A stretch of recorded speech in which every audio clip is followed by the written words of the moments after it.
In the world of big pharma, we're talking about a high-stakes game where billions of dollars and our health are constantly on the line. So today, we're putting three of the biggest players in the ring for a head-to-head showdown: Bristol Meyers Squibb, AbbVie, and Pfizer. Let's get right into it. You know, when you look at investing in these pharmaceutical giants, it's a bit of a paradox, isn't it? On one side, you've got these absolute profit-generating machines, but on the other, there's this relentless ticking clock on their best-selling products. It's a real high-wire act, and we're about to see which of these companies is walking it best. So here's how we're going to break down this pharma face-off. First, we'll meet the contenders in the ring. Then, we're going to dig into their playbooks, their business models. After that, we'll look at the price tag, their valuation. We'll pop the hood to check their financials. And finally, we'll deliver the final verdict. All right, let's get started. Section 1, 3 giants, 1 arena. And these aren't just any companies, folks. These are absolute titans of the industry, and each one has a totally different strategy for winning in this incredibly competitive space. But before we get to know them, you have to understand the one massive challenge they all share. It's called the patent cliff. Seriously, think of it like a ticking time bomb. When a patent on a drug that makes billions of dollars expires, generic competitors rush in, and that fire hose of cash can turn into a trickle, like almost overnight. It's the ghost that haunts the entire industry. So here they are, our 3 contenders. First up, Bristol Meyers Squibb, that's ticker BMY, a powerhouse in cancer and immunology drugs. Then we've got AbbVie, ticker ABVV, who's been the king of immunology with its blockbuster Humira, and they're also big in aesthetics. And finally, the household name, Pfizer, ticker PFE, with a huge, diversified portfolio of drugs you've definitely heard of. Okay, so we know who's in the ring. Now for Section 2, let's figure out how they actually fight. How do these giants make their money? And more importantly, is their strategy built to last? Can they keep dodging that patent cliff we talked about? When you boil it all down, there are really 2 ways to grow in this industry. You can be an acquirer. Basically, you buy other companies to get your hands on their promising drugs. Or you can be an innovator. You build it from scratch, pouring billions into your own labs. The truth is, all 3 of these guys do a little of both, but they each lean heavily one way or the other. And this really shows you their unique game plans. Bristol Myers is a classic case of relying on a handful of massive drugs, then going shopping for new ones when the patents get old. AbbVie's whole story has been about its mega drug Humira, and now their entire future rests on making its successors just as big. And Pfizer?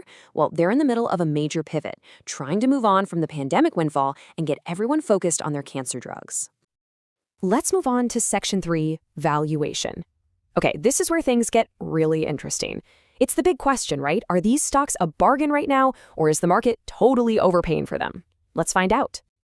Now, to do that, we first have to understand this idea of intrinsic value. Just think of it as what the company is really worth deep down. It's based on all the cash it's expected to make in the future.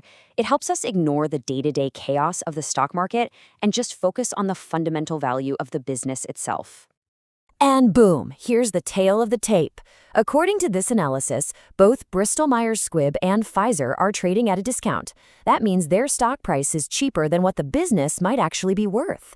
AbbVie, on the other hand, well, it's trading at a pretty hefty premium. The market is expecting big things from them, and it's paying up for it.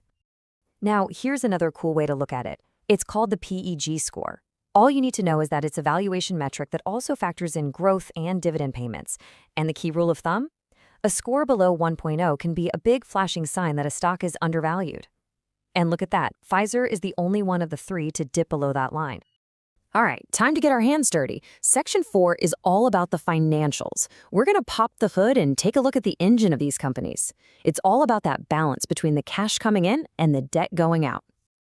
And what's wild is that they all share the same story here.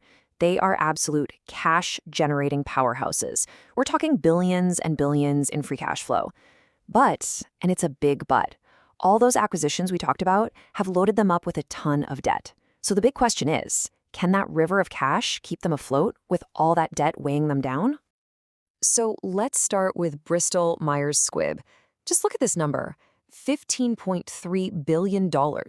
That's how much free cash they generated in the last year alone.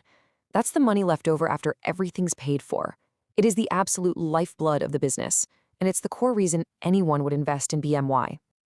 Now let's look at AbbVie. This number, 14.29%, is its return on invested capital. Basically, it's a fancy way of saying how good they are at making money from the money they reinvest in themselves. And over 14% is considered really solid. It means they're an efficient, well-run machine that knows how to turn a dollar into more than a dollar. And then we have Pfizer. Their standout number? A massive dividend yield of over 6.5%. I mean, that's what the source analysis calls unusually high. For investors, that's a huge stream of income. And it can also act as a kind of safety net for the stock price when the market gets choppy. Okay, we've looked at the strategies, the price tags, and the engines under the hood. It is time for the main event, the final verdict. Let's pull this all together and see what kind of investor each of these stocks is really for. First up, Bristol Meyers Squibb. What's the verdict? Well, it's trading at a decent discount and it's a cash flow monster. But it's got high debt and its growth isn't exactly setting the world on fire. This makes BMY a stock for someone looking for steady, defensive income. Think of it as the slow and steady anchor of a portfolio. And AbbVie, it's the quality play. It's an incredibly well-run business with the best returns of the bunch. But that quality does not come cheap. You're paying a big premium for it. So AbbVie is for an investor who values that quality and stability and is willing to pay up for it. It's kind of like the luxury brand of the group. And finally, Pfizer.